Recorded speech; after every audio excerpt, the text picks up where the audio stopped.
It's all gonna be okay. Hey everybody, welcome to Tucker Newman Coaching. I'm Coach Tucker, and today I'm going to teach you how to claim your authenticity. Are you feeling authentic, or are you giving away your power in order to please someone else? This is a very common theme in my life, in a lot of people's lives, where in order to get love and approval, we act a certain way that isn't truly who we are, isn't in alignment with our dream and how we really want to be in the world. Why does that happen? Well, according to the book, The Dark Side of the Inner Child by Stephen Walensky, there's a couple reasons why we'll give away our power. And he makes the statement in this book, and it's pretty profound, that we can't heal our inner child. Because in order to heal it, we must acknowledge it's there. He postulates and proposes the idea of transcending it, being aware and letting it dissolve, right? You can't heal something if it dissolves. It has to be there for you to heal it. So it's an interesting perspective on inner child work. Just so we have some groundwork for how to heal it, right? How to transcend it. We want to look at how our mind works. So from the ages 0, from the time we're born until 7, we are in what's called a trance. We're in a hypnotic state. So if you, as an adult, go in a hypnotic state, you slow your brain waves down into either theta or alpha. So theta is like our sleeping state, and alpha is like right in between sleeping and awake. And there we can program our mind very easily because we're tapping into the subconscious. And in that state, we're very suggestive, right? There's a concept in the book, How to Think and Grow Rich by Napoleon Hill, on auto-suggestion. Having things in your environment that just suggest things to you. Like at Notre Dame, it says, before they go on the field, play like a champion today. It's an auto-suggestion to all the players to be a champion, right? And there's little things like this that happen all the time with us, right? That's why they have billboards and advertising. They know this, right? When you stare at a TV screen, it's flashing at you. It puts you in a lower brainwave state, in a trance state, so you can take in the information deeper into your subconscious, right? You see a commercial for like McDonald's and you think nothing of it. You're just like, oh, like happy people McDonald's, right? So they correlate certain things to auto-suggest to you that happiness will come from McDonald's. So you're just driving down one day down the road and you're like, oh, I could go to KFC, I could go to Taco Bell, I could go to Wendy's. Don't go to any of these places, first of all. don't even do it. But like, this is what happens when we're unconscious, and the less conscious we are, the more we're auto-suggested by society. So then you're just driving down and you're like, you know what? I don't know why, but I just want to go to McDonald's, right? All right, you don't know why because it's unconscious, because it's been programmed into you. So this is what happens between ages 0 and 7.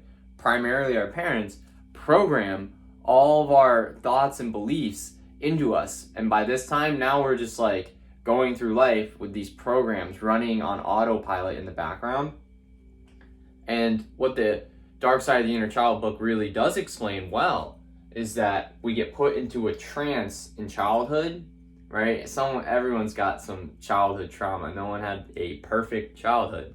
So a common one is the chaos of not receiving love for being yourself, right? As a kid, you might have done certain things, like you might have been into building with blocks, or you might have been into art or dancing or singing, and your parents are like, no, study math, right? You get rewarded if you study math. Or you might have been very loud and expressive and they would have told you to shut up, right? And so in order to get our needs met, if we have parents that don't love us for who we are, we need to change how we're being in order to get our need for love and approval met. So we create an identity, right? We're in a trance, right? We're in this chaos. I'm not getting love from my parents. What do? The child doesn't know how to comprehend this situation, doesn't have any strategies, right? So it develops a strategy of, I will please people in order to get my needs met.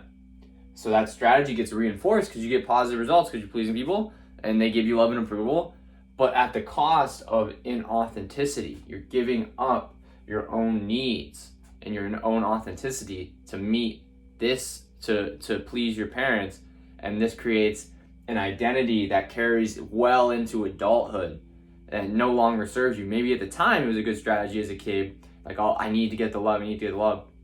And then over time, you're not being yourself, and so you're constantly doing things for others at the expense of your own authenticity, or you're working a job in like a corporate company at a cubicle because your parents are going to give you love and approval because that's what they wanted you to do. All right, so this identity, this trance carries into adulthood. So how do we transcend it? Right? So when we're caught in a trance, we can't heal that inner child wound of being inauthentic. Because to heal it, we have to reframe it, but we have to keep it there. We have to hold on to it in order to heal it, right? In order to heal my shoulder, right? My shoulder has to be in pain for me to heal it. And then as I'm healing it, I still have to hold that identity of my shoulder was hurt, so I have to do the healing work. And if you go into healing circles, the healing's never done. There's always more healing to do because you're holding on to the thing that you're healing, right?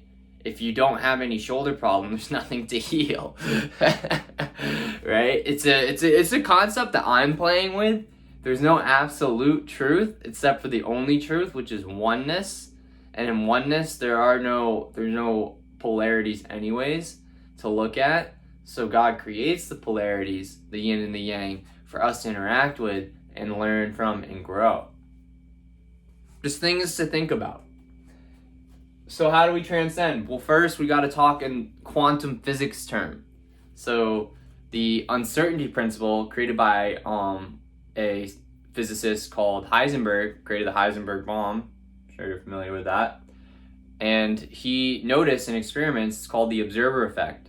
I'm pretty sure this is the double slit experiment. It's a very famous experiment in physics where when you're looking at a part, like a beam of light going through double slit, sometimes it looks like a wave and sometimes it looks like a particle. And this is why they're very confused by light. And they noticed that the observer, when they were looking for the wave, saw the wave, and they were looking for the particle, saw the particle. So this has created an observer effect where the act of observation changes the outcome of the experiment. And we see this in science all the time. A lot of times, if you're looking for an outcome, you'll find it. Seek, and you shall find, right? So this is something that they said 2,000 years ago in the Bible. This is something that they say in science now. It seems to be a universal principle that whatever you're looking for, you're gonna find. So in quantum physics, we have the observer. The observer influences the internal subjective reality, right? So if there's chaos in our environment, if we're not getting our needs for love and approval met, right? It creates internal chaos. Then the observer needs to influence that internal subjective reality by creating a strategy, right? So it could be any strategy. It could be people pleasing. It could be self-harm. It could be being quiet, going within yourself. It could be any number of things, right? There's so many different trances. That's why I highly recommend reading that book, because it will really help you awaken to the truth of what's going on and why you're taking the actions you're taking. You're caught in a trance, you're caught in a loop, right? And you can't end the loop until you know you're in a loop. You can't solve a problem if you don't know there's a problem. Right? And so another principle that you can think of, right, the observer effect is kind of a principle, is that the observer is not only observing, it's participating, right? So we have our multiple identities, we have multiple inner child wounds, right? And those create different identities. I'm a people pleaser, or I'm the nice guy, or the narcissist, or whatever you needed to do to like create order out of the chaos. You had to make sense of something as a kid, right? And then when we participate, so when we see that, hey, I'm creating this identity, this people-pleasing identity, I'm responsible for the creation of it because the observer is a participator. So I observe that I'm doing this, so that means I must be participating in it too. I'm changing the outcome. I'm influencing my internal subjective reality, right? So when we notice I create my internal subjective experience, then we have the ability to transcend. How do we transcend it? We take responsibility for the creation of it, and we end the creation of it. That's really all there is to it.